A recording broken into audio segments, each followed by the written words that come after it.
اب رمضان مبارک کا مہینہ شروع ہو گیا، اس کے اندر افطاری والی بات بھی سمجھ لیں۔ افطاری کا وقت جب ہو جائے فوراً افطاری کرنا سنت ہے، کھجور سے افطاری کرنا سنت ہے، اور اگر کھجور میسر نہ آئے پانی کے ساتھ روزہ افطار کرنا بھی سنت ہے۔ افطاری کی دعا آپ صلی اللہ علیہ وسلم سے ثابت ہے۔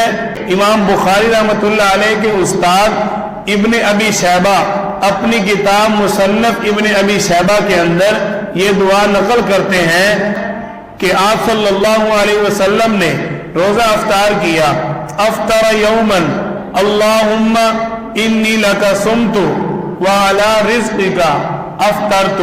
یہ جو وبی کا آمنت والے الفاظ ہیں یہ صحیح حدیث سے ثابت نہیں ہے۔ اللہم لک صمت وعلی رزقک افطرت، جب آپ نے روزہ افطار کر لیا، اب رمضان مبارک کا پورا مہینہ ہے، پہلا عشرہ شروع ہوا، اس کے بارے میں آپ صلی اللہ علیہ وسلم کا فرمان مبارک موجود ہے۔